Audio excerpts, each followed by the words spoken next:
So hope you are able to see the screen. Let me log in.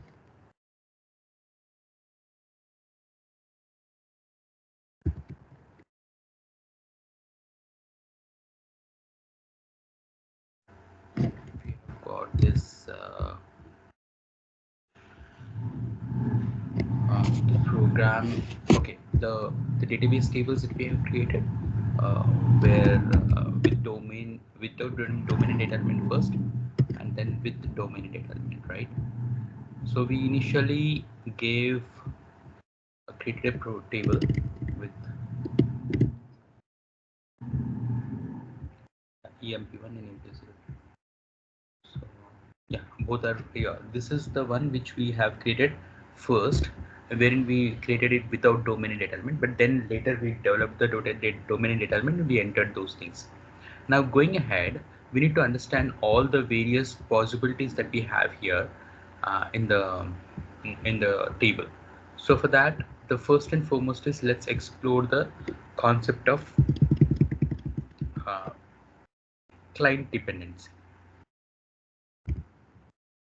EMP header. I'll go for EMP header, employee header. Okay. Header data. Later we can actually, you can plan to create the similar thing for vendor data. Delivery class A, delivery maintenance allowed. Fields will give us, first field will give us the main detail.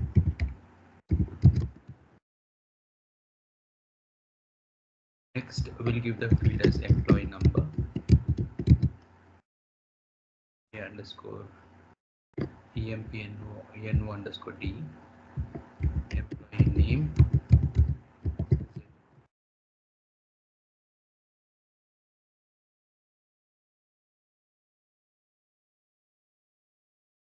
now department, we've got ZBA underscore DEP underscore D. Now these are all the data elements that we are using for we have created and we are using. But once we create the data domains and data elements, we can use it n number of times in n number of tables. Okay, so then we have got this as department, and so then we'll go ahead with something like the country.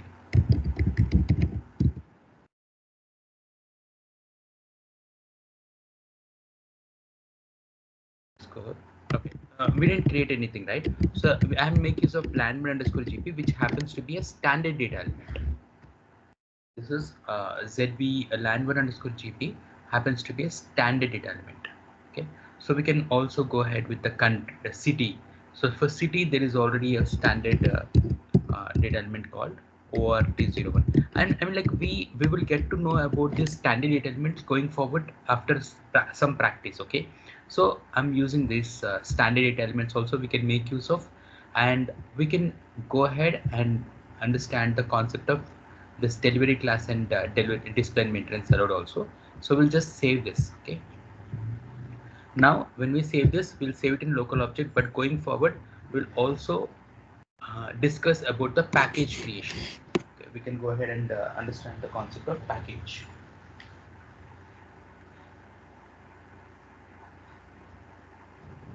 So what's package and how it works is something we should understand there.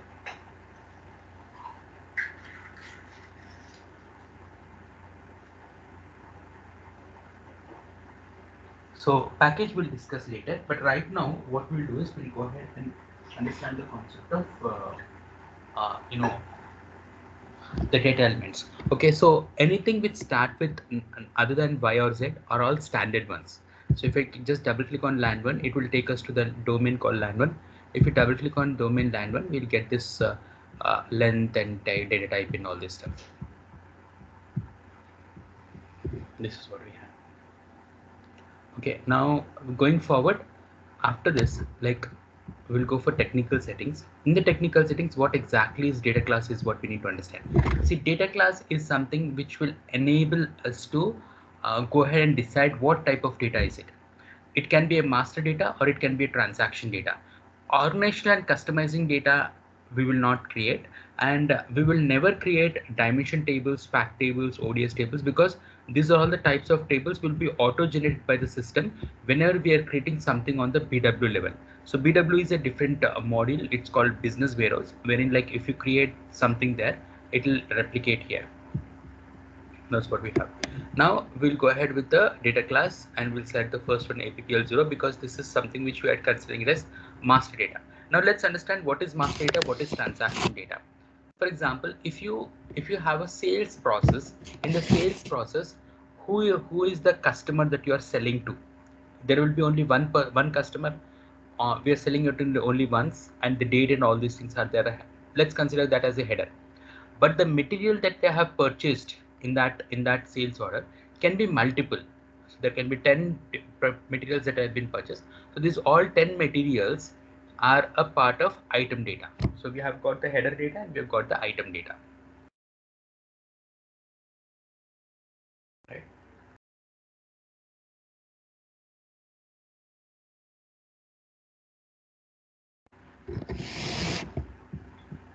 So we can either create the master data or transaction data. Now, then what we have is, here we've got the size category. Size category is something where we are telling to the system that you reserve this much space for the data that I'm storing in this table.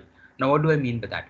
So if you let's say you are very pretty clear that you are uploading 10 lakh records, and for all these 10 lakh records you need the memory space, you will allocate that memory space and then you save that. You allocate that memory space.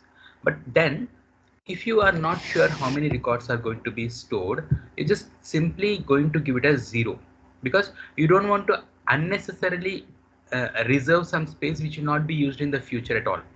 So if you go to a restaurant without any reservation, that's fine. If there is a empty space, you'll occupy. But if you reserve some seats and you don't go, that will be wasted, right? So similar to that. Now, if you are very much this particular table that we're talking about, if it needs, it definitely needs some records, then definitely it's a very prominent or very important table, where even if the whole memory space in the system is done, even then you have to have some memory space for this. Then you will go for you go for this concept of uh, reserving the memory space. But other than that, we can go for 0. So what will happen if you exceed the number of records from 3700? No problem, it will take the memory space from the common area. Common database will have the memory space, right? It will take it from this. But the only thing that we are making sure is to reserve the memory space for this. So if you reserve, the advantage is that even if the memory space is completed in the global memory space, it will still have allocated memory space here. So, but then we'll go for 0, wherein we are telling the system that there might be some 0 to 3700 records. Now, we will always create the tables of type APPL0 or APPL1, nothing other than that. Then we have got the buffering concept, wherein buffering not allowed, buffering allowed but switched off, buffering activated. These are all the various things that we have. Buffering not allowed is something. So what exactly is buffering? Buffering is the concept of temporarily storing this data in the our application server. So the advantage of saving it in the application server is that you can access it very fast. So if you think that a particular database table needs to be buffered or needs to be saved temporarily in the application server, you'll say buffering allowed or buffering activated. Buffering allowed but switched off is a concept where you are enabling the buffering right now, but you want to use it later point of time. You want to enable it later point of time, then you can use the second one. Third one is buffering activated. So if buffering is activated, there will be 3 types of buffers that we'll have. Single record buffering, where it will buffer only the first record. Leave MADT. Forget about MADT. MADT is the first field, but that is not considered as a field at all. It's just a client name number, which will enable us to understand that it is client dependent. That's it.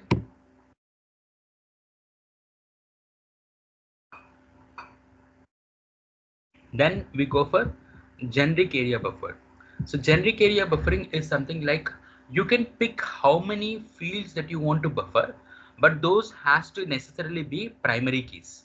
Now, let me just once show you this. So let's say I have 3 primary keys. Okay. Now I'll go to the technical settings and I'll go for generic buffering.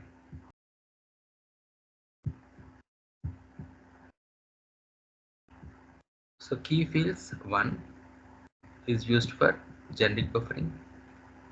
Key fields 1 to 2 or key fields 1 to 3. So 1 to 2 and 1 to 3. So 1 means only the first field. 1 to 2 is first and second field. 1 to 3 is first, second and third fields. Okay. So, and it will show up only the primary keys. Like whenever you select it as a key field, only that key fields will be shown. Why it is not showing 1 to 4? Because fourth record you are not, fourth field you are not selected as a primary key, right? That's the reason it's not showing up. I'll go for single record buffering, means it can buffer only the first record. So when do you switch on the buffering is when you use this table frequently, you can store a temporary copy of it. So when you store a temporary copy of it, when you frequently store it, when you frequently access it, it will be easy for us to access. That's right.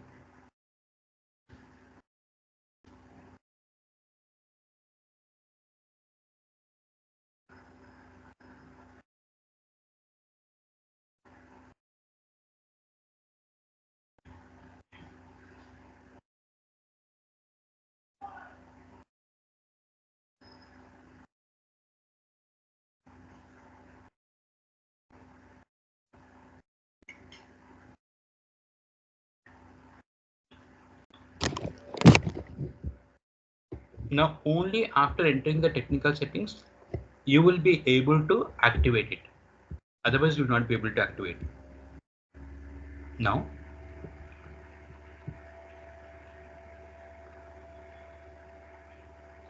if you go to utilities, table contents, display and create entries, right? So we'll have this both enabled. I'll go for create entries, enter some 1000, employee name is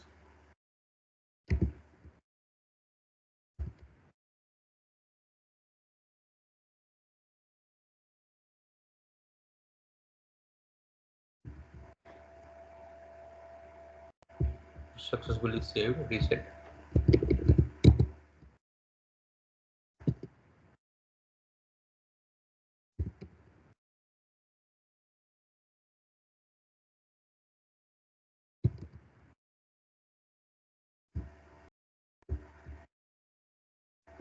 So we can have this kind of processes. Now I've got 2 records here, display, and then we've got these 2 records here. Fine. So, but having said that, if I change this display and maintenance allowed with restrictions, then what will happen is immediately system will take away the access to create the entries. Now, please remember that most of the database tables, SAP standard database tables, in fact, all the SAP standard database tables will be of this type, wherein you can display the data, but you cannot create the entries.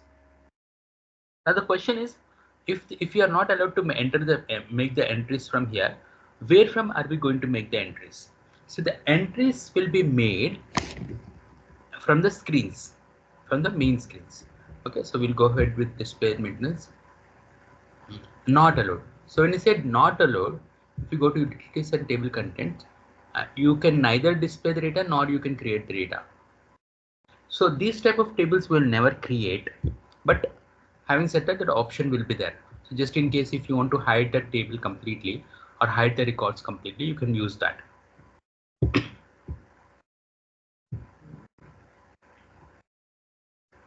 Now the concept of application table.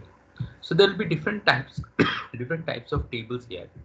When application table, customizing table, table for storing temporary data, customizing table, control table, system table. So these are all the different tables. System tables are the standard tables. We'll never make use of that. I mean, we'll never create a system table. It will be automatically there.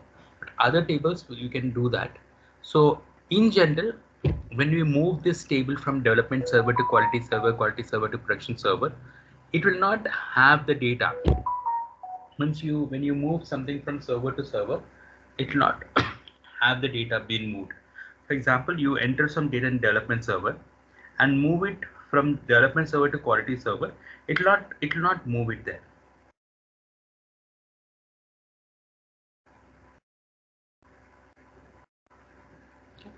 But if you say uh, transport this option here,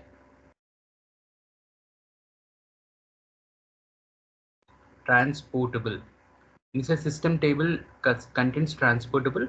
The data that you entered in the development server also will move to the quality server. Similarly, we got the customized table protection, and then we have the temporary data. So if you have temporary data storage, then you can delete the data also. Normally what happens in any of the SAP standard tables, we will not be able to delete the data. We can just archive it.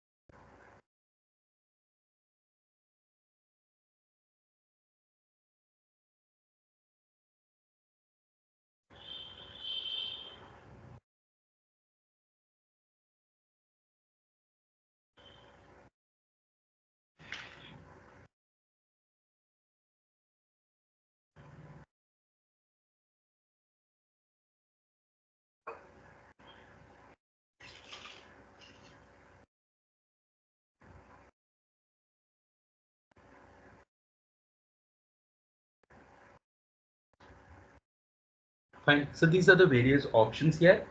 And in most of the cases, we'll be using only the application table, and very sometimes, very rarely, we'll use type L. But A is a generic type that we always use.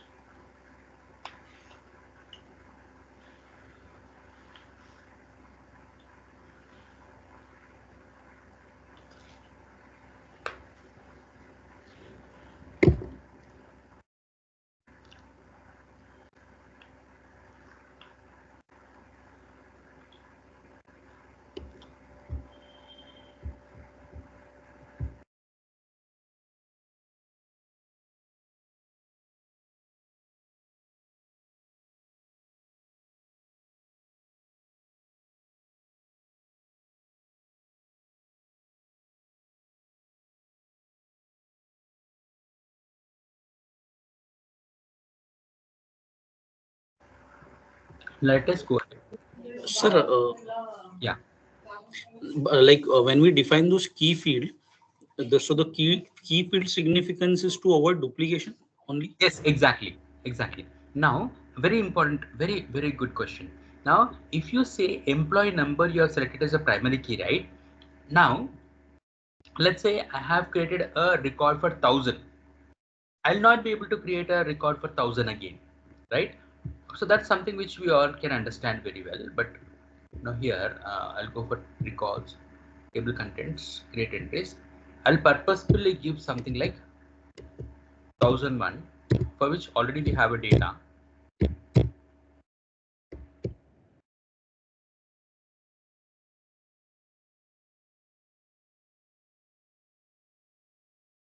And save. Record specified already exists. Okay, this is something which you can understand. But then, what if you select two primary keys? If you select two primary keys, what will happen is the combination will not work. See, if you already created for a particular, particular record, so create entries. Say if I give this as 1,001, and this I give it as something like, say second one was Rama or Hama, was it?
Okay. So now if I save it, let's say it already exists, right? Now what I'll do is instead of Rama, I'll go for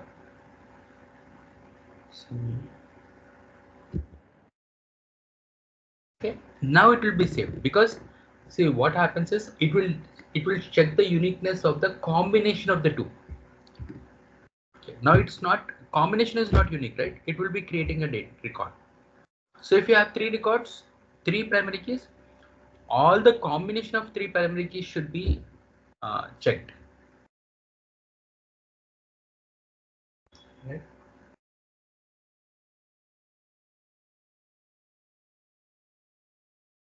Got this point? Yeah. So Yes. so you please practice this concept of primary key and all. Then we will go ahead and discuss about this other concepts in the